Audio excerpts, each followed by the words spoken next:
followers. We're now live on Facebook and Instagram. Nice. And now we are recording our podcast. Welcome, Mickey Cucchiella, my buddy. Thank you. Thank you for having me. My man. Listen, I wanted to get Mickey on here because, one, before Mickey and I were even friends, I was a fan of Mickey on 98 Rock. In fact, actually, when you left 98 Rock, I stopped listening to 98 Rock. Nothing against those guys, but, you know, the world is kind of changing now, and we're moving more into Spotify and listening to podcasts, obviously. Sure. And things of that nature, even going on YouTube and consuming the information that we want to consume. But you've got a great story. You are, to me, and obviously you're an entrepreneur. I mean, you're just like I've me. tried. Yeah, you've tried. I fail.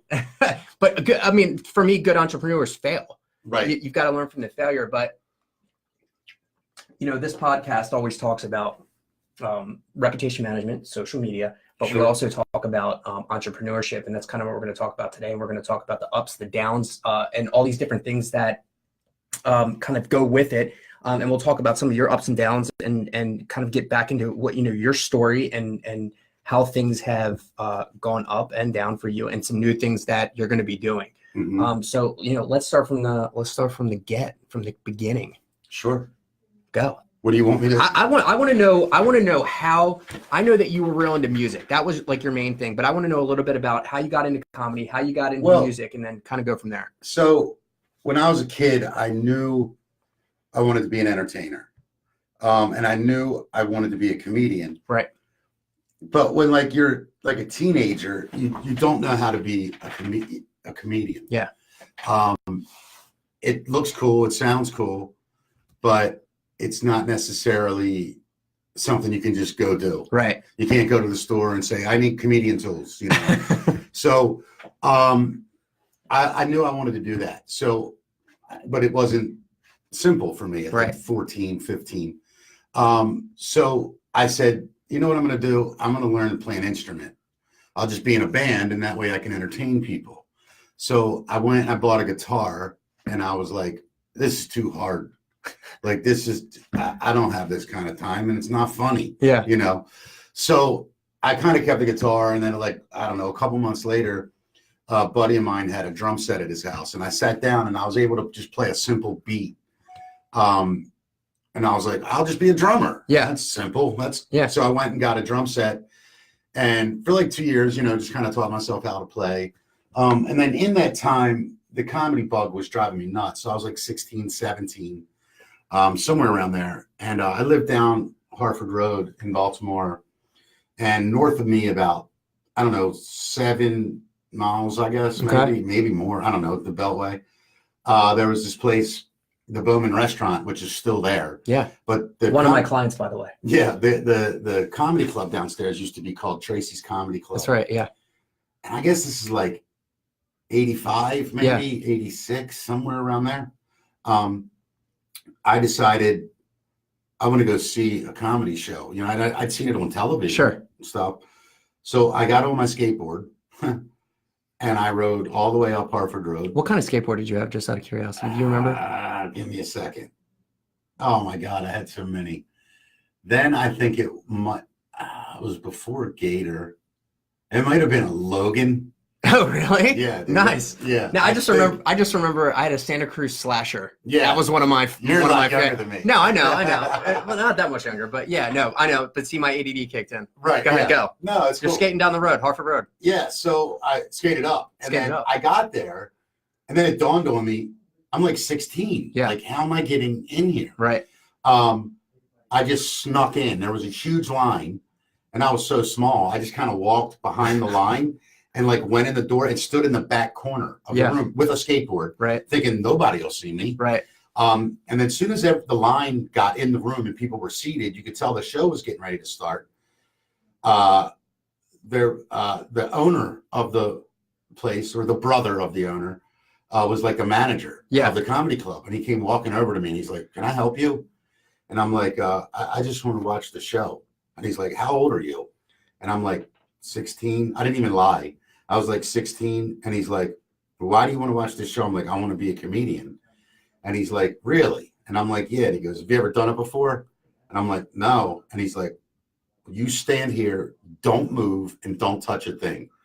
And I was like, okay. And I did exactly that. And I'll never forget the first guy I ever saw was a guy named Bill King, who was from DC. Yeah. And it was the first time I'd been in a room where somebody did comedy. And he was really funny. Yeah. And really funny. And I remember watching him and thinking, I can do this. Yeah. Like, I just have to talk. Yeah. You know, and I didn't think I'd ever be good like him, but it was like, I can do it. Yeah.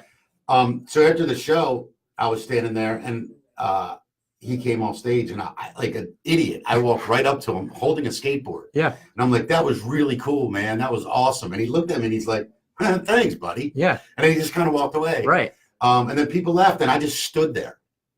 And the room's pretty much empty. Waitresses are cleaning up and stuff. And the manager came over, and he was like, so what'd you think? And I'm like, it's awesome. I'm doing it. Yeah, yeah. And he's like, oh, really? You're going to be a comedian? I'm like, yeah. And he's like, well, how much time do you have? I go, I don't know. And he's like, all right, well, come back next week. We'll put you up. There you go. I think he was joking. Do you remember that guy? Yeah. Oh, yeah. Absolutely. Yeah. Is he still around? Or yeah, no? I saw him. His brother, the owner of the place, had passed away a couple years ago. And I ran into him. That's amazing, because if he wouldn't have let you do that, who knows? Yeah. you don't know. But the right? crazy thing is, he said, all right, come back next week. We'll put you up. And I think he was kidding. Yeah. Like, just messing with me. You showed up, though. You're damn right I showed up. There you go. And I walked in, and he was like, you made it. And I was like, yeah. And he's like, all right, hang on. So he went and talked to the other comedians. And he goes, the MC is going to go up, and then you get 5 minutes. That's it. 5 minutes. Don't go over. And I was like, okay. I had no idea what I was going to say. I didn't have one joke written. Right. And I walked up and just started, like, I guess, like, doing it. Right. Like, I don't remember the first thing that came out of my mouth. And I crushed. And I looked like I was 14. So it's like this little kid up there cussing. Right. And I was hooked, man. But then by then I was like a decent drummer, and I chicks were into band guys. Sure. So I just did both forever. Yeah. But comedy was like that was my passion. Right. Music was like, I can just meet girls and be in bars and hang out. And you still have a lot of friends in the music industry too. Oh, yeah, and that just kept happening. So yeah, and that just led from one band to another. Right. And I got to meet like everybody. Right. Which led me to work at Hammerjacks at 20 years old. I was a manager there. Booking like the bands that went on to be the biggest bands in the world. Yeah. Yeah. Like, I mean, it's crazy. Right. Like, I can think about, I paid the Black Crowes $50 to open up for a band called Junkyard. Okay. And 3 months later, they came back and got 30,000 in 3 months. $50 to 30,000. That's amazing. And luckily, I wasn't like a drinker or a drug guy at all. So I was able to remember and take it all in and like sort of learn from it, and sort of, I was a student really. Right. And that was my school. Yeah. You know, the entertainment business school that I went to was that. Right. And I was insatiable with the knowledge of it. And I talked to tour managers when everybody else was talking to the band. Yeah. Like, I would talk to the tour manager. Yeah. Like, hey, how do you keep track of the money? How do you do this? How do you do that?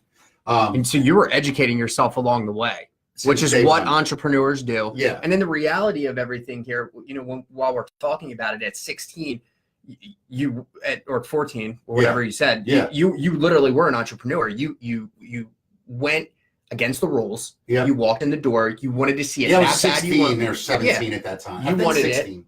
The guy gave you an opportunity. Yeah. You showed back up. You crushed it because you were confident in yourself, or you just didn't and know. Then the crazy thing with that is that summer, they let me be the house MC. I was the MC every week. Right.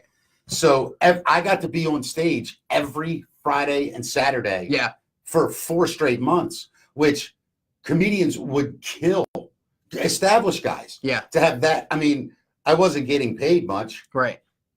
But what I was paid in knowledge, they could have never paid me in cash. Yeah. And so you were gaining all this knowledge.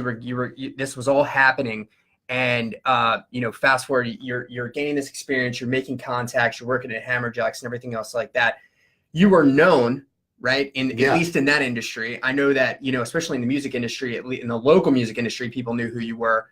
Tell us about how things started Sorry, dude. I was trying to make sure that my share worked. Yeah, there you go. You just joined. Yeah. So tell us about how that kind of navigated into this radio station DJ 98 Rock thing. When I was at Hammerjacks, I'm like 21, 22, I guess, at that time. There was a guy named Russ Motla, who was the program director at 98 Rock, and he also did the afternoon show. Right. And he was like, to me, I always said that Russ Motla was like the David Letterman of radio. And I love David Letterman because he allowed all the mistakes and the mishaps to be broadcast. Right. And I loved that. Yeah. I loved the reality of it. I loved the realness of it all. Right. And Russ was like that on radio. Like as a technician on radio, he was not that great. Sure. But as a personality, he was through the roof. Right. He's probably like one of my all-time favorite radio personalities. Right. So he would come down to Hammerjacks a lot. And I, like everyone, I just talked to him. And I said to him, joking around one time, I'm like, when are you going to have me on the radio, dude? I'm hilarious. And he goes, tomorrow, 3 o'clock, be there. And I was like, all right. And I showed up. And I remember my first time on, I wasn't really good. I was so nervous. I was on the radio. Right. On 98 Rock. Yeah. Like, this is a big deal. And I was kind of too shy. Right. So after the show, he's like, you were kind of shy, like not like you were last night at the bar. I'm like, I didn't know what I could do. He's like, be you. Right. Come back tomorrow and do it right. Right. Literally just like that. So I was like, okay. So I showed up the next day and I just annihilated it. Like we were dying for 4 hours. Yeah. And this was the Kirk, Mark, and Lopez show? No. Russ This is when Russ. Okay, yeah. Got it. So I became like this character I invented called Intern Boy. Okay. And basically it was like this guy who just was like subservient dork to Russ. But it was hilarious. Like whenever Russ made a mistake, I would like sort of do this thing where I'd be like, and I used the goofy voice. I was like, no, Russ, that was not a mistake. That's the way all the new radio people are doing. You're a trendsetter, Russ. Like no matter what Russ screwed up, I like said it was the greatest thing in the world. Yeah. And if we did disagree about something, it was always me apologizing while I was disagreeing. Right. So it was like this funny thing, which eventually sort of morphed back out. I morphed out of that back into more of myself. Okay. And I knew right then, wait a minute, I can sort of build a brand here. Right. I can make a name for myself. Right. Because inside of Hammerjacks, I had a name, but like, okay, so it's 2,000 people there when it's sold out. Yeah. There's 2 million people listening. Right. Like, do I really want like 0.1% or do I want F2 million? That's right. So I started using my name and it became kind of this thing. So I was like, I did that with him for like maybe a year. Okay. And then he decided he was going to do mornings. And I'm like 21, I think. And he hired me to do mornings with him as like his sidekick. Yeah. And I took the job, but I wasn't ready for it. But you were 21. Yeah. And you had to be there at what time? 5. Yeah. Now, let's think about being 21 for a second and getting up at. Yeah. And I'm still working at Hammerjacks at night. Right. And you got to get up, not to be there at 5. I got up like 4 o'clock. Right. Okay, yeah, go ahead. So how long did that last? About 6 months. That's legitimate. Yeah. For a 21-year-old. Yeah. And I was like, this isn't fun. Right. Like, it was fun because I was on the radio and but like the whole show changed for Russ too, because it couldn't be as loose and as carefree because now he had like sports and weather and like all this technical stuff you had to do with radio. Right. And the show was different. Yeah. And I was like, it really isn't my thing. It's like, I don't want to necessarily be this guy that's just like, what do you call it? A sidekick for the sake of being a sidekick. Right. So I went back to Hammerjacks and started. By that time, I had been doing these things like they had bikini contests. Okay. Every Tuesday, and they were really big. There was tons of people that showed up, and the owner had been the host of it and the MC. Right. He gave that to me, and that's really where I started developing my real serious comedy skills. Okay. Because after like 3 years of doing comedy and I got the job at Hammerjacks, I kind of took a break from it. Okay. And got into music and managing the stuff more. And excuse me.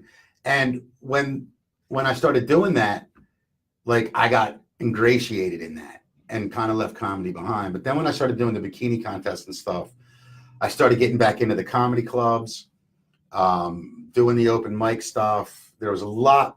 Back then it was weird. There was only like 5 or 6 comedians in Baltimore. Yeah. For real. Yeah. I mean, now there's literally hundreds. Yeah, exactly. You're like the godfather of comedy in Baltimore. Well, it's funny. I mean, people say that to me all the time, but there were guys before me, obviously, that I looked up to that, you know, maybe didn't have, and I don't say this with any disrespect, but maybe didn't have quite the drive or the savvy that I just kind of naturally had that allowed me to get in to these places and sort of dominate a room. Right. And they weren't branding themselves, really. They weren't branding themselves. They were like, I have jokes and I have 10 minutes and I'm going to get on stage. Right. And that was, to me, that was always like, well, you have to have that. Right. That doesn't mean anything. Of course you have to have that. Yeah. The other stuff you have to have is business acumen. Were they out hustling to get gigs and things of that nature and creating relationships? And that's what these comedians need to do, right? Yeah. I mean, yeah. I mean, a couple of them do around town. I mean, I'm proud of a lot of these guys that I watched start out as literally open micers now that have built names for themselves. Yeah. Justin at 98 Rock. Right. Dude, I can remember seeing him in an open mic and just thinking, this guy's great. Yeah. And I remember I might be the first person that ever booked him outside of an open mic. And I mean, and then he replaced me on the radio. It was like an amazing sort of full circle kind of thing to say, I remember plucking this dude out of a crowd. Handed the torch. Yeah. And then it was like when I was ready to leave 98 Rock, like the fact that this was the guy that the station was going to allow. Like I took pride in that. Sure. I don't take credit for it. Right. But I take pride. Justin did all the work. Sure. But I take a lot of pride that I picked a guy that I was right. They saw, you were right. I was right. You acquired the talent. Joe Robinson. I mean, he kind of was a comic that had gotten up a couple of times. Yeah. But when him and I met, like I started putting him on a lot of shows. Right. And I just saw it in him immediately. I was like, this guy's hilarious, but he's not, I don't think he cares enough to really go at it hard. Yeah. And then I think when I sort of embraced him and then he got that drive. Yeah. You know, and he went on and he went on to do shows on 98 Rock. He's like a permanent guest on there. He went on trips with us as the station. Yep, I remember the trips and stuff like that. Yeah, I mean, you know, so like I look back on it and I'm like, you know, guys like Tommy Sambazo's another one. Like I remember them just starting and it's like they were so happy to do a show with me and I was like so happy to do shows with them because I thought they were great. You know, I never looked at comedy as a competition, by the way. And that's cool because I feel like a lot of them probably do, but too many of them do. I'll tell you this will probably surprise you, but my fucking favorite of anything that you've done on the radio was the evening show that you and Jen used to do. That show. That was my favorite show. Let me tell you why you love that show, in my opinion. One, Jen is right. Smoking hot. Hot. Yeah, that's true. But she was funny too. She's hilarious. Yeah. Number one. Number two, it's the kind of thing. It was the kind of show where you had basically a 20 or 21-year-old girl. Right. I think I was 30. Yeah. Maybe. I had kind of done a lot of things. I was sort of worldly as the entertainment business goes. However, I didn't know what I was doing. Yeah. She didn't. She didn't know either, right? She knew enough to run the board. Right. And how to get in and out. Yeah. But other than that, to do a long form talk show, neither one of us knew. So it was just real. Right. And we'd screw up and we'd laugh about it and we'd take calls about it. Yep. And it might be my favorite show I ever did. I really, truly, that was the one that kind of woke me up to you. Because then I was working in a business where there would be some days where I would get off at 5 o'clock and whatever. And to be completely honest with you, that show was a little risque. It was you pushed the edge on that show from some of the discussions that you had. And I don't know if because you were tucked away around that hour, you were allowed to kind of push a little bit. And I think that's what got people so excited about it is that, number one, both of you meshed very well together. You had a great synergy. Number two, you pushed the edge on a lot of stuff. And you also, before social media was really starting to catch on, you guys were interacting a lot. Oh my gosh. That was the big But thing. let me tell you something. I give Jen that credit. Okay. She saw the social media stuff way before I did. Okay. And I think it was her age. Yeah, right. I give her all the credit for that. Sure. I was smart enough to listen. Yeah. And got on it right away and was able to build a really nice social media following. Right. But all credit to her. I mean, she absolutely is responsible for the early success of me in radio. Now she's kind of like a big timer now. Am I right? She went on to be, I mean, she did a show. She did 105.7 for a while, right? Was that right? She went to HFS. Okay, she HFS, right? 98 Rock fired. Rest in peace. Yeah. HFS. 98 Rock fired her. Yeah. They thought she was a little too young and whatever. I didn't agree. Not at all. But then they brought Amelia in and, you know, whatever. But with Jen, I think they just thought, nah. What do we do with her? Right. Right. And drop the ball on talent there because she went on to HFS. Right. From HFS, she went to Mix. That's right. And did afternoons. Right. From there, she went to Los Angeles. That's right. And did a show with Nikki Sixx from Motley Crue called 6 Cents. And now she's in Dallas. Right. Maybe the most talented woman in radio I've ever met. I agree 100%. What's her last name? Marino. Jen Marino. If you guys don't follow her, go follow her on. I'm sure she's on Instagram. I'm sure she's on everything. On air, Jen. Yeah, she's or great. Jen on air. She's great, and I feel like she still has the love for Baltimore. She loves it. A lot of supporters here for her, and I guarantee you, if she came back here, she would blow everyone out of the water. Yeah, I mean, we talked about it a little bit. Maybe, you know, I don't know if it's her. Come back, Jen. Come back to be more. I don't know. By the way, I figured out how you lost all this weight. It's 110 degrees in here. Is it? I'm not sweating at all. Well, because you weigh 8 pounds. I'm sorry. Anyway. Look at that. Yeah, look at that. Look at that. You zero body fat. That's right, back. Look at that. Look at that. I'm going to get him there. You know what that is, though? That's a hammer. That's what that's from. It looks like a giant Big Mac. Right. Special sauce oozing out of it. All right, so the Jen and Mickey show dissolves, and you're left with Amelia. Yeah, which I should say left with. I mean, Amelia's very talented. Yeah, she's talented. It was a different chemistry with Amelia. It was more. I felt like there was Amelia's whole job was to keep me in line. That's correct, and I felt that when I started listening to it. Yeah, I was as a listener, I'm almost going. Get out of his way. Get out of his way. You're gonna have to earn You're gonna have to earn me. I already like him. I really liked Jen. You're gonna have to earn. Yeah. You're gonna have to earn me liking you, and eventually she did, because I think what ended up happening is either you guys sat down and had a discussion and or whatever, but she finally, I feel like, moved and was like, all right. I think we both did, to be fair. Okay. I think I started respecting radio a little more. Because I didn't give a shit about radio. I couldn't give a fuck about it. Which I loved about you. Yeah, I didn't care. I mean, even to this day, when I meet radio people, I almost feel stupid because I don't necessarily feel the same way about radio that they do. Right. I feel the same way about entertaining people. It just happens to be on the radio. Right. If that makes sense. No, it does. So when I meet real radio people, sometimes I'm like, oh man, like they see through me. They know that I'm just using this medium to sell me and my comedy. I'm going to interject for a second. Yeah. People in the office heard you complain about the heat, so apparently they've just turned the AC on for you. Thank you, people in the office. See, my agency takes care of people. They hear the talent and they adjust for the talent. Thank you. Yes. Okay, so continue. Anyway, so Amelia and I developed this, I would say it was a great chemistry. Okay. It was a different chemistry than Jen and I. Right. There was sort of always this kind of pretend sexual tension with Jen and I. 100%. And I was smart. And Jen will tell you this. Yeah. I've never so much as said one inappropriate thing to Sure. her off the air. Right. Because she was my partner. Right. You guys had an agreement. It was never spoken. Oh, okay. You know, she off the air, she was like your little sister. Yeah, I mean, right.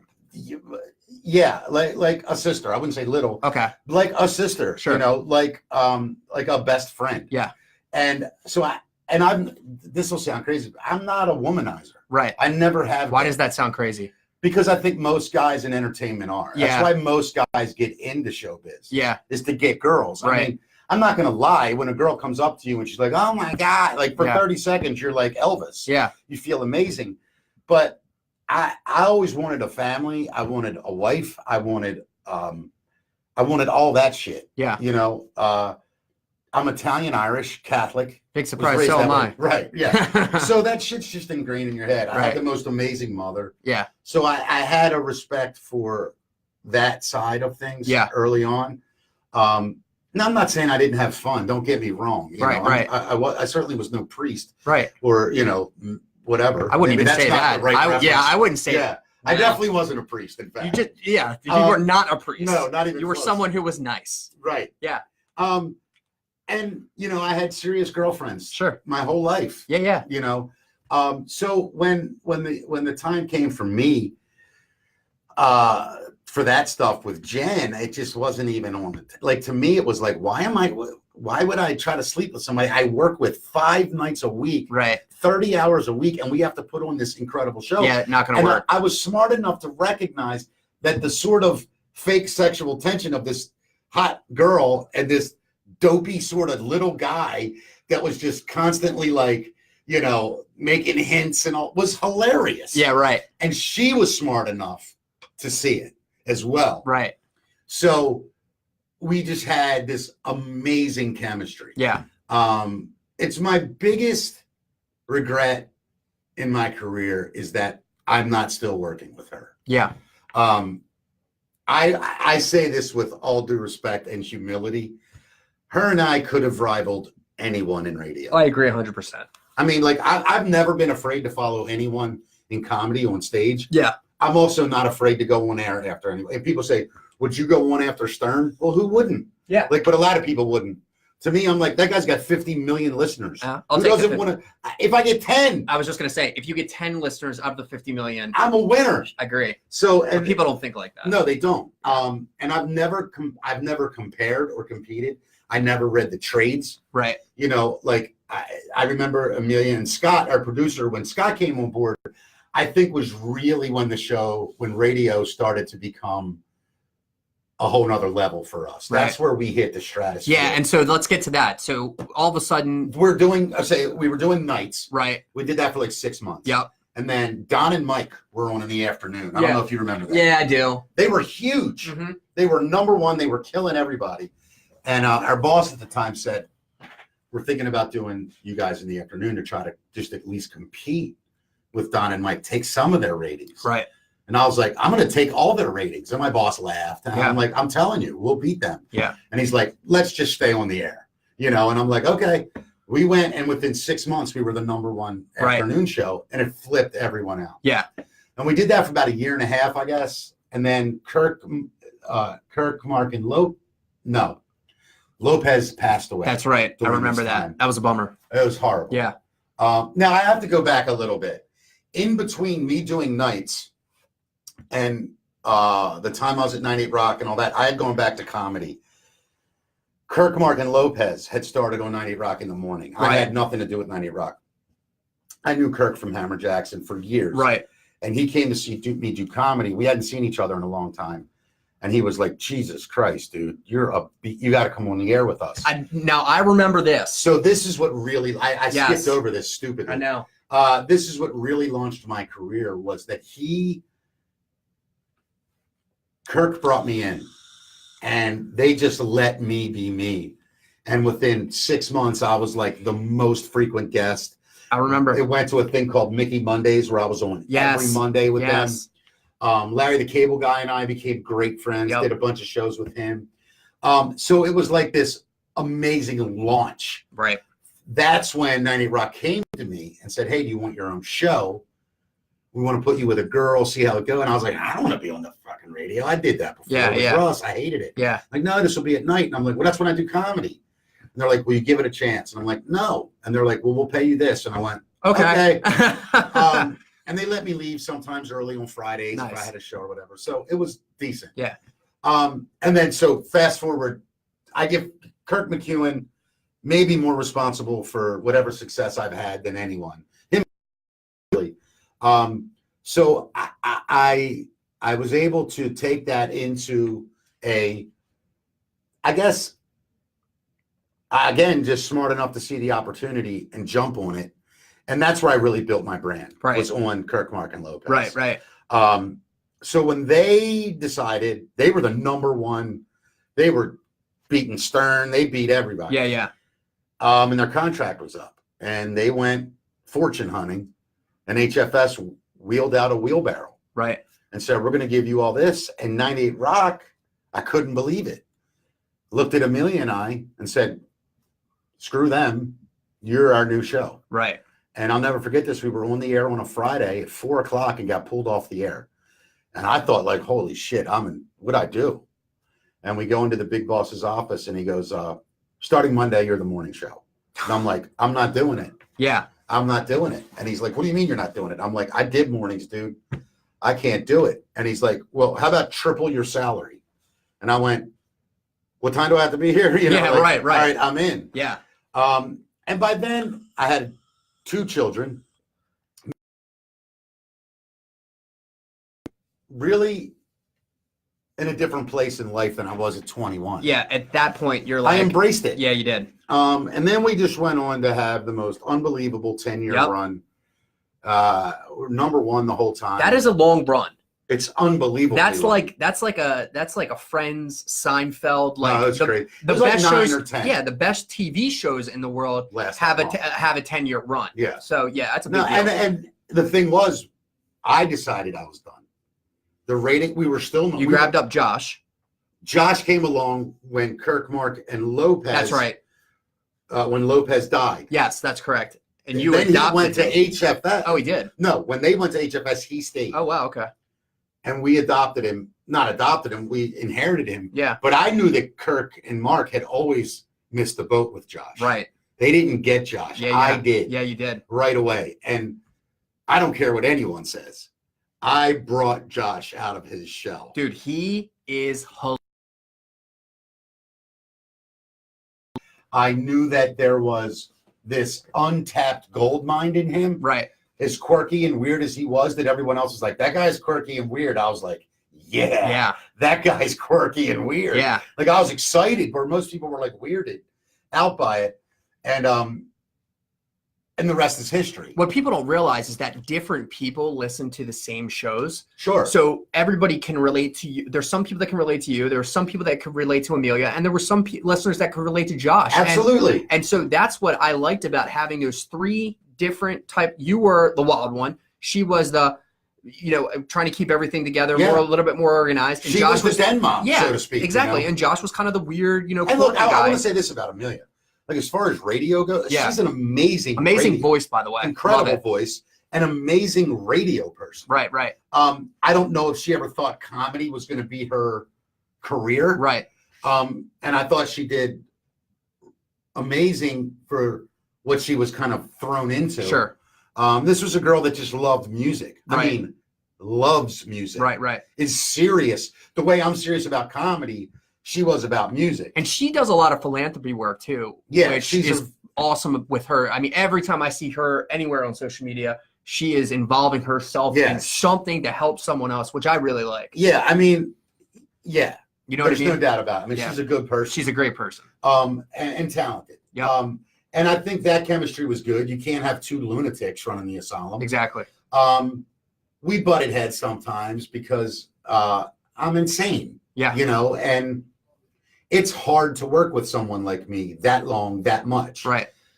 Because I'm manic, dude. I'm bipolar. Like Sure. I go like this. But inside of all that Yeah. is the fucking is Well, the gem. Let's get to that part, because this is the part, as we get into the 34-minute range here. Yeah. Let's talk about at the decline of that show and what happened. There was never a decline like radio ratings wise. No, of course not. I woke up one day. I don't want to get too personal about other people, but there were things in my life I had to deal with as far as family, Right. marriage stuff. Yep. And I tried, and I was overwhelmed. Yeah. Dealing with mental health issues, Right. major depression. And I woke up one day and thought, I can't fucking do this anymore. I'm going to hang from a rope or put a bullet through my head. And I was dead serious. Yeah. So instead of going to get help, I abandoned the thing I thought was the problem, Right. which was my schedule and the grueling mental and physical stuff that it took to do that show. You felt like you were carrying it on your shoulders. I watched Stern recently on David Letterman's My Next Guest on Netflix, and he said something that really resonated with me. He said, when I look back, I feel really bad because I had to be so selfish to be who I've become. Right. And I hurt a lot of people. I think the difference is I was being selfish. I was building this brand. I was number one. I was all those things, but I just didn't give a fuck anymore about that. Right. And when I stopped caring about that part because I felt guilty, I just walked away from it. I literally woke up, went into work, did my show, went to my boss after the show and said, I can't do this anymore. He was like, the fuck are you talking about? You're the number one rated morning show.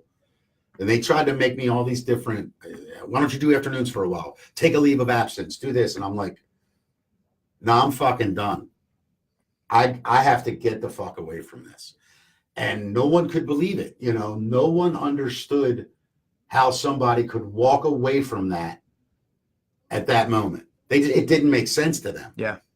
And they flipped out. Yeah. But I had to do it, or I wouldn't be sitting here right now. Right. I regret it. Yeah. In hindsight. Yeah. I should have got mental health help first. Right. I should have learned how to deal with where I was. Yeah. Instead of running away from it. Right. Because now I'm suffering all of the consequences from walking away and abandoning it. Right. Financially, family, all of that in the last 5 years has just been one complete downward trend for me. Right. And I thought I was low when I was at the station. Dude, I got fucking I remember as low as you can get. I mean, I wrote the note, bro. For real. Yeah. I still have the note. Yeah. I mean, I wrote a suicide note. Yeah. I was ready to go. Had I been able to drink, I'd be dead. Yeah. But I was drinking when I wrote the note and I passed out. Yeah. I mean, that's what saved my life. It's true. I mean, what a lot of people don't know is that, like, you know, I feel like I'm pretty transparent about it. I've told a lot of people that I've gone through, you know, very similar things. You and I have discussions all the time about those types of things. And I've really, my thing was to get through those things and help people pull out of it. And I remember you at that point, and I remember just telling you, like, well, let's figure something out, man. Let's do this. Let's do that. All these types of things. And what I liked with you was that once you realized that, you started kind of focusing. You're like, look, maybe if I can't help myself, I can help other people. And you started doing some of these other things where you're getting people together to talk about it and bringing it to light that, like, look, you know, not everybody's transparent. A lot of people put a mask on. Sure. Right. Yeah. Your mask was like being on stage. Your mask was being behind the microphone in the radio station. There's things but it all kind of culminated later, and you had to deal with it. Yes. And I think the worst part of that for me, without a doubt, was not knowing the right way to really deal with it. Right. To really understand what it was I was coping with. Yeah. So comedy, stand-up became my lifeline. Right. Because I could walk on stage and talk about anything that was in this sponge that I was just trying to wring out because it was soaking wet. And I was just trying to wring this sponge out. And I did some hilarious shit in the last 5 years, comedy-wise. Probably some of my best shit. Right. But it came from a really fucking dark, ugly, sort of manic place, man. Right. And it's weird. These last 5 years, I learned why entertainers become drug addicts and alcoholics. Yeah. Because when you have that hour or 2 hours on stage. And I can do 2 hours like it's nothing. Right. And I've done it hundreds of times, which a lot of comedians look at and go, how in the fuck can you do 2 hours? I'm like, I could do 5, you know, but you get off stage, then you have 22 hours to try to get until you can try to get that feeling again. Yeah, right. And that low off stage is the most depressing. And that's what you're finding with a lot of actors, a lot of musicians, a lot of even entrepreneurs. And that's kind of what we're talking about here is, I mean, look at, you know, a Kate Spade or, you know, a lot of these people. And I was at a Tony Robbins event earlier, and I think I told you about this. And Tony was talking. Can I ask a question? Yeah, go Tony ahead. Robbins? Yeah. If he's so fucking smart and knows what to do, why is he still fucking doing it? Why the guy's got to be worth $150 million. Billion. $1 billion, fine. Right. What the fuck? Like, we get it. Yeah. We get it, okay, Tony? I know. Like, you're at this point, you're just making me feel like shit. Yeah, I know. Like, you've been this happy, motivated life you got for fucking 30 years. I know. Can somebody else have a fucking chance to talk? I think that's what he's trying to do. What I will say is that he is gigantic, and I couldn't say that to his face. Gigantic in what way? From a personality standpoint. Yeah, but do you find it endearing, or do you look at him and go, shut the fuck up? No, I find it. So I will tell you this. I was at the shut the fuck up moment until he got into the point about talking to Kool-Aid. No, I didn't. Okay. Because he talked about Robin Williams, and he was talking about how great Robin Williams was, this, that, and everything else. And he's talking in front of thousands of people, and I'm in like the second row, and he literally goes, well, that's fucking bullshit. And everybody just went quiet. Yeah. And he was like, he just went off on like a standpoint of like people make excuses, you know, they get depressed. You know, shit yeah, sucks. but see, like when I hear a guy story. say like that, people make excuses and say they're depressed. Right. I want to punch that fucker in the face. I get it. Because it's attitudes like that. Yeah. Why the mental health thing is getting out of fucking control. Right. Now, do I think that some people jump on the bandwagon? Sure. And don't really have mental health issues? Probably. God, that's crazy. But it's true. Yeah. You know, it's like, I don't drink I wouldn't say I drink his Kool-Aid. I listen to it. I didn't participate in everything that they did. I'm just saying 30 years, Tony. I think he's touched a lot of people in a standpoint of that he has saved lives. I think he's done that. I understand. Yeah, and so I think I'm not saying he's not talented. No, not at all. And he doesn't have a brilliant message. I don't think he's done. I think he's one of those guys that he's just never going to be done. Maybe that's his thing. Yeah, I mean, the event that I went to was, I don't know if I would go back to that event, and it was just because I felt like I was being kind of pitched something from the beginning, and then was he selling anything? He did. Yeah, so see, that's he what actually. I know, and so he said there was a term that he used in it which was crazy, and he goes, "I want to sell something to you," and he said what? Exactly. He said it just like that. Say it again. I want to sell something to you. Sell. I want to sell something to you. And he said it like that. And it was almost like he was saying it to subconsciously go, I'm going to show you something, but I'm also going to sell it to you. But he goes, I'm going to sell you something to you. Yeah. That's how he said it. And I picked up on it, and I told Nick, and Nick was like, I didn't hear that. And I go, I heard it. And I was like, is he subliminally trying to sell? And he's that type of guy where he might try to do that. And so see, that's what I think guys like that, though, just need to get smacked in the fucking mouth. Because now, I will hold on. I'll tell you that when Gary Vaynerchuk got on stage, dude came on and goes, I'm not here to sell you shit. Right. I'm going to spit it. This is the way it is. This is what works for me. If you fucking like it, great. If you don't like it, I don't give a fuck. And walked off stage. And I was like, yeah, but I guarantee there was shit for sale in the fucking hall. Nothing. He sold nothing. He sold nothing there. And then went upstairs and took private questions. Some of the worst questions I've ever heard in my entire life, and it was completely disrespectful to his intelligence, in my opinion. And then left, and actually, I'm sorry, sat there and took some pictures and stuff, and then left. Everybody else there was trying to sell. I'm not against people trying to sell. However, if your topic of conversation is self-help or education or whatever it is, there shouldn't be a pitch at the end of it. I don't mind the pitch. Yeah. Just make that what you do, or make people understand that. Hey, look, I'm at the end of this. I'm going to tell you. This is how I make my money. Right, I get you. Besides the $300 you paid to see me. Yeah. But whatever. And look, I'm a communicator for a living. Right. I do it with jokes. He does it with fucking bullshit advice. Yeah. And I don't want to sound like I'm jealous of him. Sure. I'm jealous of him. Sure. Because if you listen to a lot of that, there is what's more impressive than what the words are the way he says them. Right. He's a great orator, but so was Hitler. You know what I mean? And so as a guy that has to write jokes and craft something, it bothers me sometimes. Yeah. You know what I mean? Yeah. When I see that, and I see a guy like you who's so naturally gifted and smart and driven, to give that credit to a guy that his only success is telling you how to be successful. Yeah, right. What the fuck has he invented? Yeah. What the fuck has he contributed? So it's remember Don LaPree? Yeah. You know, I took tiny ads and I placed them in papers all over the I remember country. him, yeah. Do you know what you bought? He taught you how to place tiny ads. That's exactly right.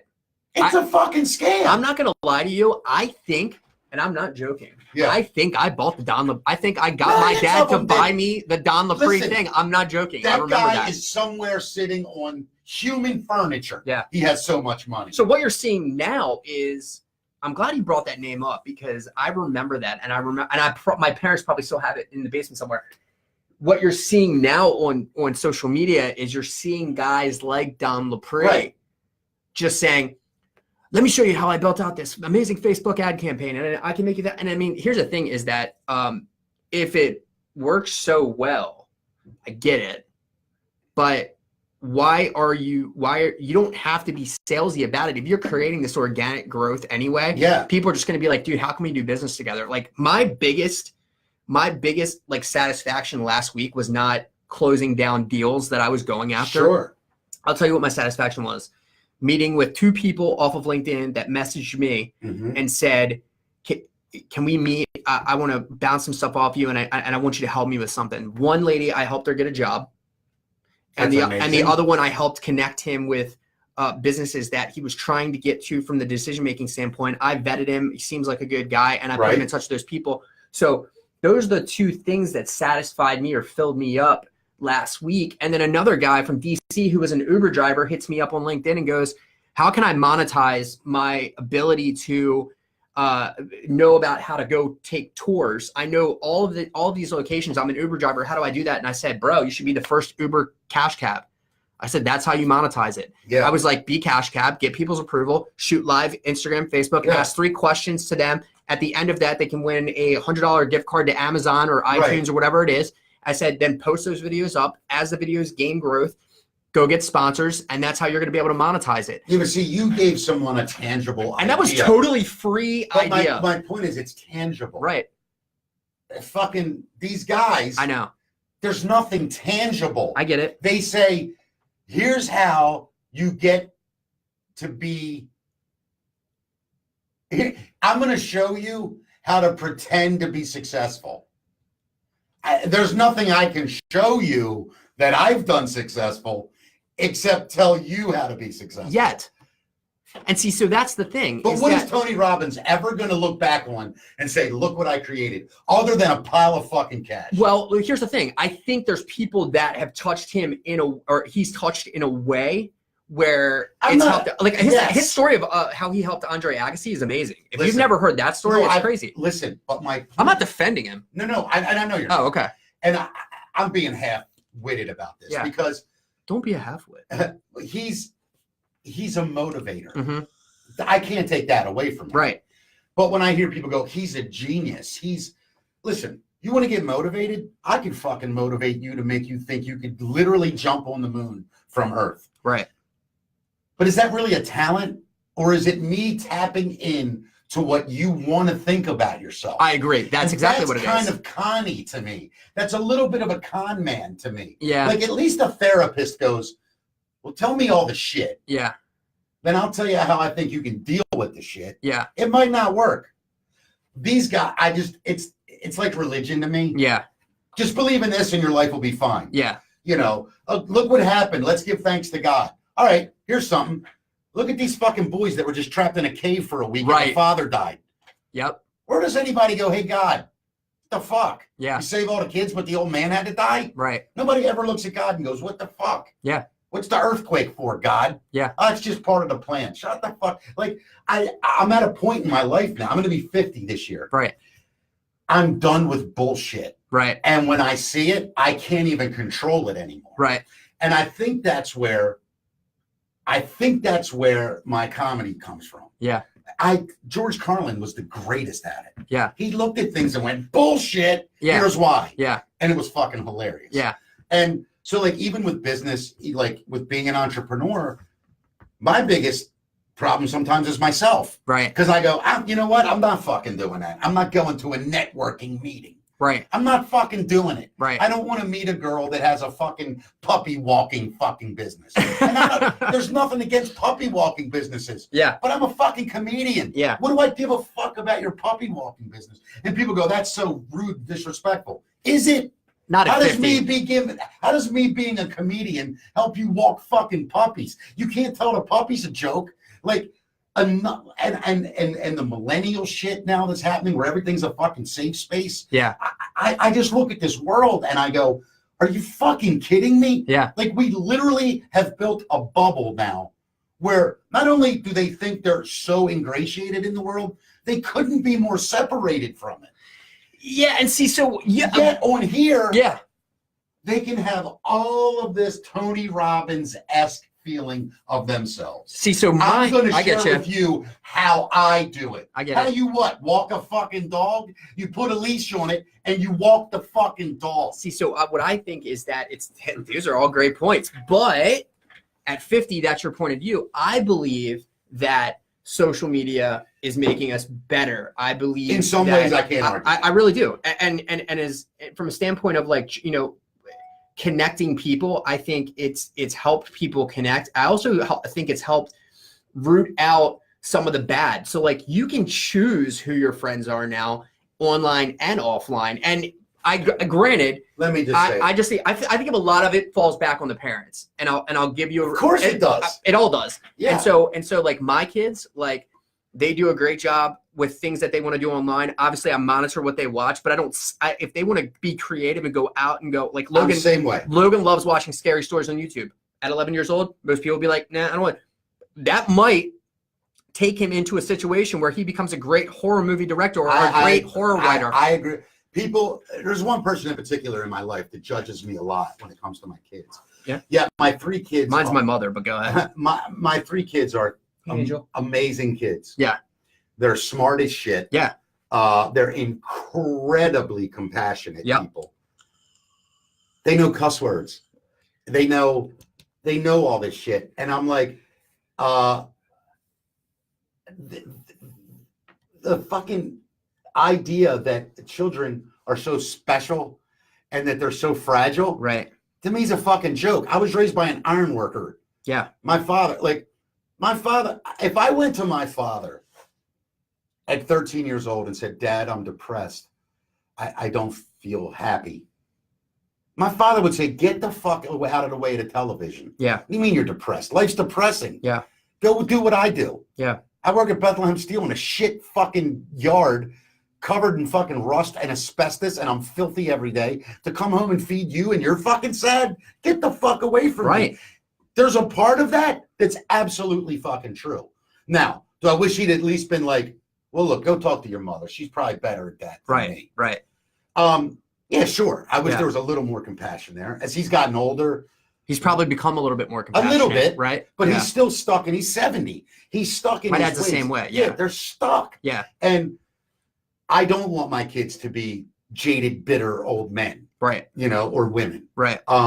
I want them to be compassionate. I want them to not be racist. I want them to be incredibly open-minded when it comes to sexual orientation. Yep. And race and religion and I'm a little weird on all these different fucking gender things. I don't even understand half of them. But you know what? If a guy wants to be a girl and a girl wants to be a guy, so what? Fuck it, I don't give a fuck. Right. Who cares? You know, when the bathroom debate came up, I'm like, you have to use the bathroom for whatever part you have. Yeah. There's the fucking rules. And by the way, we've all walked into the other one's bathrooms before. In a situation, if you've got to go to the bathroom, you have to go to the bathroom. Right. But my point is, you know, when you say, oh, I'm a guy, I have a penis, yet I'm going to walk into this woman's room because I feel like a woman. Well, you know what? You're the dick. Right. And I don't mean that. The point is, walk the fuck in the men's room as a woman. Right. Use your male dick and then fucking leave. like every other guy in there. I guarantee you this is not going to be able to be uploaded to Facebook. I can't even believe it's still Why live. can't you? What am I saying? I don't know. I just don't think that. I feel like they're gonna. Like, Facebook? We'll try it. We'll see what happens. But hey, look, podcast alone is going to be fine because we talk explicit. Oh no, you see, we're getting thumbs up. I don't know. We'll try it. I'm going to submit it and see what happens. But the fuck you mean you're on I think live you now? I think because you said penis and dick. Well, no, I think because you said penis. You probably can't say penis on Facebook. Can you? You could say anything. Can you say penis on Facebook? The fuck? It's not the FCC. Are we saying penis right now? Are you insane? I'm not insane. I'm just saying. On Can we say Facebook. penis on Facebook? I can't whip my dick out and show that. Can you type penis on Facebook would be the question. I think what you should do is make Wait a minute, hold on. Make your. You have no problem with me saying fuck, motherfucker, shit, No. cocksucker, whatever. I said penis. I know. What are you, fucking Ronald McDonald? No, I'm just saying. I don't know if you can say penis on Facebook. I know. I bet you can say it on. What the fuck? I don't know. What I would say is just make your status penis today. The word penis? Just penis, and see if Facebook takes it down. Everybody, this is what I want you to do today. If you're listening to the podcast, I think this show has to go another hour now. It does have to go because another hour. you just lost your fucking mind. Everybody, I want you to make your Facebook status penis today, and let's the see what word happens. penis? Yeah, I don't know. It just seems derogatory to me. Penis. It does. It just, I don't know. It does. Can we say penis? How much weight have you lost? I weighed in yesterday at $158. So what was your high? 225, 226. That's where I was at my high. Yeah. You're 30 pounds roughly lighter than me now. Yes. And yes. Yes. The answer to your question is yes. You lost your dick and balls. No. Gained. There's been gains. All right, let's get back on topic. See, I know. See, puppy walker. That's all. See, and that's the thing is that, and that's what I want to point out is that everybody wants to talk about, or what they watch on social media, or what they like to see on social media is they want to see real stuff, but they also want to see something entertaining. I almost feel like it's an escape from the reality of their day. Of course. You know what I mean? Listen, who doesn't love sitting here listening to two people go fucking insane? And talk about penis. Yeah, I mean, I can't believe this has nothing to do with reputation management, social media. No, it has everything to do. Okay, go ahead. Go. Tell me why. Because the fact you're worried that the word penis could get you thrown off Facebook. I don't think it's going to get me thrown off, but go ahead. What's your fear? I don't have a fear of it. I just want people to see this episode, and my fear is that Facebook will say, and this is what I don't like about where the world's going, is that Facebook will say, this is not, people shouldn't be able to see this or hear this because it's against our terms and conditions. That irritates me. I don't care about it. My fear is that they won't let it go up. But the word fuck you're not worried about. Not at all. I love the word fuck. So you understand that Facebook. Oh yeah, they have no problem with the word fuck. No, they do. They don't. I think they do. I know they don't. We're gonna find out. LinkedIn doesn't. I love LinkedIn. This will go on LinkedIn too. We've gone 57 minutes. This is the longest podcast episode I've ever had. So it's also the shortest one I've ever done. If here's the damn asshole. So here's the good news about this, guys. If you liked this episode of what we're talking about and having fun and being giggly, and I guarantee you missed hearing this voice, because I know I do. And in fact, on social media, I saw a lot of people. There was yesterday, 2 days ago, there was a lady who must have saw you at a CVS. I saw that.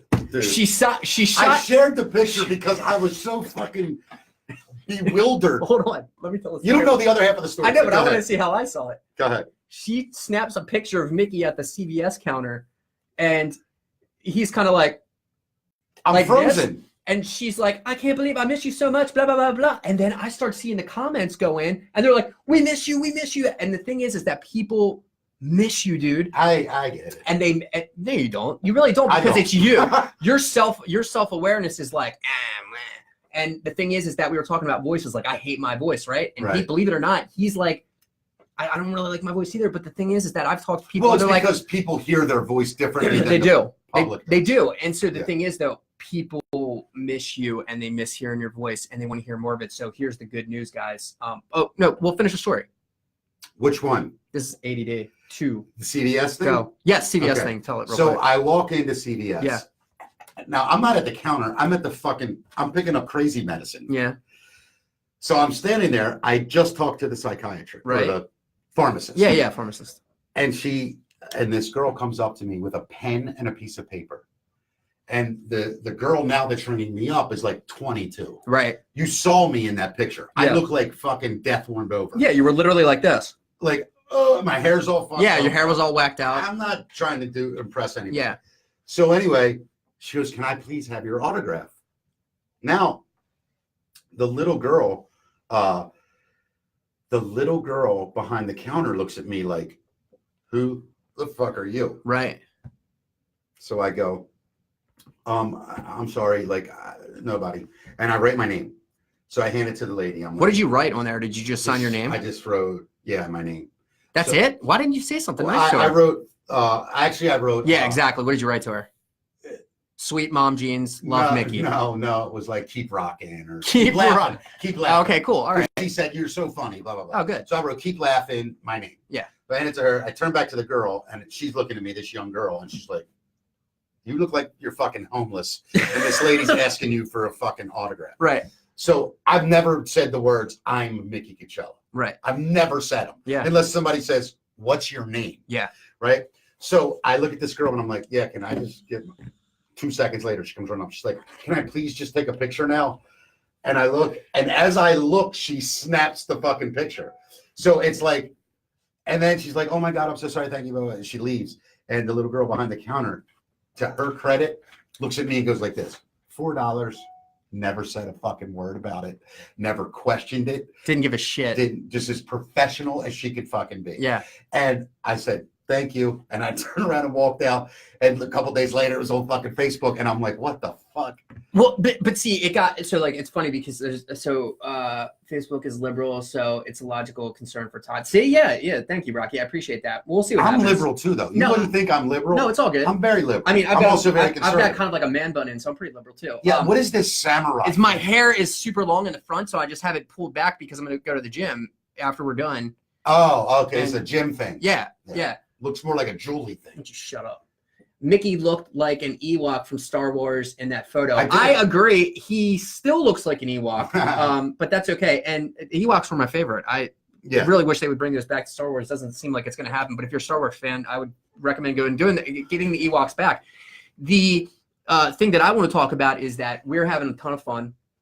Him and I always love being around each other. We're very similar, but very different. Yeah. And so we're going to be doing more episodes together, which is going to be awesome. So it's not just going to be Todd Collins official. It's going to be Todd and Mickey on some episodes. Some episodes just going to be me, right? Yeah. The more business, whatever. But we're going to try to entertain you guys a little bit and talk about some of the topics that you guys want to talk about. What we want you to do is go over to Mickey's page, follow him. Mickey's followers, follow me. And if you guys want to comment in the comments here and just tell us about some topics maybe that you want us to talk about or you want to see our opinions on, we're gonna do this quite often. The good news is I've tried to do this before. Yeah. This podcast thing is my problem is I'm not organized. Yeah, I am. You are insanely organized. You have follow through, detail, all of that shit. I don't have any of it. But now that you're involved, it'll get done. Yeah. So I'm happy. People want him back. I want him back. I want his voice back. And I think we have a lot to say, and I think it can be fun again. And I think you guys want to listen to stuff that's going to be entertaining. Well, the puppy walking episode is a given. I agree. We have to talk about puppy walking, and we will. And the topics can be about whatever you guys want. In fact, most of these episodes are going to puppies. There you go. Hey, if you're a WWE wrestler, you remember Jerry the King Lawler talking about puppies. If you guys have topics that you want to talk about, we'll talk about those topics, but we'll also have some funny topics to talk about as well. Go ahead. Hey, you know what's really cool? While we were doing this, this girl named Nicole just sent me a friend request. She's pretty hot, dude. She's pretty hot. Don't do that. God, man. So bad. There's a lot of people watching this. Hey, listen, this was a great hour. I had a blast. Yeah, man. I'm excited. I just say one more thing about these fucking dog walkers. Yeah, go ahead, shoot. If your business model right is to walk other people's dogs, yeah, I get it. Yeah. How many fucking dogs can you walk a day? Number one. Okay. And number two, how much can you really charge for walking a fucking dog? Are people? I don't know if I'm more angry at the fucking genius that decided to be. I shouldn't use angry, jealous. That said, I'm going to be a professional dog walker. Okay. or the fucking people that bought a fucking dog knowing they didn't even have enough time to fucking walk it. That is the part that I don't like. Yeah. I want a dog. It's like having a kid and a full-time nanny. Right. Like, fuck, spend some time with your fucking puppy. Right. It's all over Facebook and Instagram. Right. What a great fucking puppy parent you are, but you don't have time to walk it. Right? Or these fucking grand puppies. Have you seen these fucking idiots? The grand puppies. Yeah, my daughter has a dog. I'm now a grand puppy fucking mother. People love puppies though, and that's who doesn't all they love watch. A puppy? You know what else I love? I love ice cream.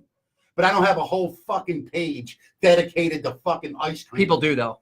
I've never seen an ice cream page. I would follow that before I'd follow a fucking puppy. Anybody that sees this episode, you ever seen these in the dicks comments, Todd? ice cream Instagram pages, Todd, Facebook pages. I won't say penis, but have you ever seen these dicks? You just did. That say, took my best friend to the lake today, and there's a picture of him and the fucking dog. Yeah. Right? It's not his best friend. It's not? No. Fuck no. It's an insane thing that humans have done to alienate themselves from having to deal with other fucking people. Yeah. So now they think they can talk to a fucking animal. The chimpanzee is the smartest animal on earth next to us. It doesn't talk. A dog's not even on the fucking list. And these people are saying it's their. If you have a pet chimp and you say that's my best friend, Yeah. I'm almost gonna go with you. Yeah, I agree. Because at least the fucking chimp understands sign language. And it'll clean you. And it will fucking pick bugs out of your hair Right. and eat them and shit. Yeah. The fucking dog is gonna shit in your own fucking house. Yeah. Not give a fuck, and then look at you like you're the idiot. Yeah, like you should have taken. I'm a puppy. Yeah. That's what we do. It's almost literally like Camden jumped on the bed a couple weeks ago. Who the fuck is Camden? My dog. Okay. Yeah.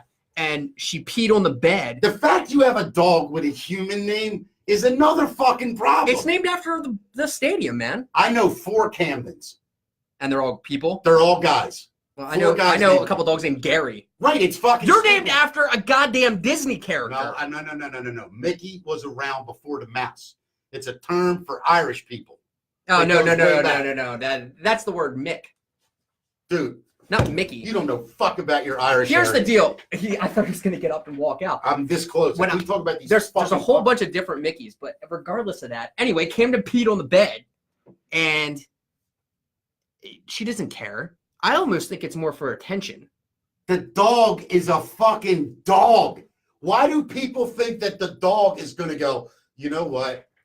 Todd feeds me. Todd gives me a house. I really should be more respectful. Do you think a dog thinks that? No. Here's what a dog thinks. Oh, my asshole smells weird. Let me reach around and sniff this for a minute. Hey, here's another dog. Let me sniff his asshole for a minute. Come on. We should all just live life like that. Everybody, the only thing I get from dogs that I love is how they don't give a fuck. And the only thing that doesn't give a fuck more than a dog is a fucking cat. And if you're a crazy cat person, I have nothing to do with you. I can't deal with cats. The worst. They're so bad. They hate The Egyptians feared them. They put them on the walls That's and right. the tombs to protect them. That's right. That's a creepy fucking animal. They scare me. When something can scare a rat, Yeah. that's a fucking creepy animal. Yeah. Fuck this. I gotta stop. I'm getting fucking worked. We are all on such a tangent of a topic. It's all because I thought about somebody getting paid to walk a dog. Episode 2 will be about dog walkers and why they are just absolutely ridiculous, and cats are ridiculous too. Single dudes with cats are questionable. I agree with that. Isn't anyone with a cat questionable? Yeah. Like my sister. No, I don't know. Here, let me tell you something. Some cats are like dogs. Have you ever sister- seen cats that are like dogs? No, because they're a fucking. I've met No, two. you I have two. I swear to God. You ever see a cat fetch? No. Have you ever seen a cat come when you call it? No. Have you ever done anything? No. That's not true. I have. Unless you have food. I did. Okay, then it's not coming Well, because those you dogs are call like it. that too, I guess. I don't Right, know. that's the point. The dog is coming because of the food. Right. Or it thinks it's going to get food or pet. From what now, I imagine if humans were like that. If you walked into a room and said hello to me, but you didn't have a fucking burger cookie, I would ignore you. But if you walked in the room and you had a chocolate cookie and you went, "Hi, Mickey," I'd go, "Oh, hey, Todd, hoping I get the fucking cookie." That's how you get customers, by the way. Yeah, bring them fucking prizes. There you go. It's the same in anything. If you're gonna give me something, I'll pay attention. Yeah. That's all a dog is. Right. Give me something, then I'll be your best friend. There you go. Is that really a best friend? No. You know who a best friend is? The guy that sits here when you don't have any fucking treats There you go. and listens to you and fucking talks back. That's what friends do. That's right. Are we That is done? a great way to end the show. Yeah. Of course. Friends talk back. Friends talk back. They tell you some things that maybe you don't want to hear. A best friend doesn't go, let me go lick out of this bowl on the floor that you have to fucking mop up because I can't even drink like a person. I disagree with that because in college, my best friends all did that. Listen, if you guys like this episode and you like this show, there you go. Thank you for the likes and loves. If you want to throw them in there now, go ahead and do it. If you guys have any questions for Mickey, you can put those in the comments. You know what? Mail them. I don't want to read it. He wants to do snail mail.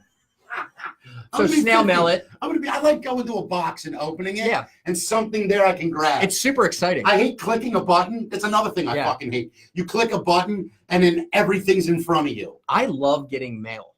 Real mail. I love it. I do too. Don't you get so excited? I love getting like packages from Amazon and stuff. Because I love saying this. Not going to pay that. I'm definitely not paying that. I still got a month to pay this. That's the way I live. Guys, I hope you guys enjoyed this episode. Mickey, thank you for coming on. Dude, thanks for having me. We're going to be doing a lot more of this. So if you guys enjoyed this, there's more to come. Like I said before, be sure to like, share this. Hopefully Facebook doesn't take it down. If they do, whatever, I don't care. But I'll have this up on YouTube so people can watch it on YouTube. Yeah. So if they do take it down. But there's more to come. What do you mean take because of penis? Mm-hmm. Are you really serious about this? Or when we get off the air, are you going to go, I was just fucking with you? I need to know the truth now. I'm not telling you. I'll see you next show. See you guys.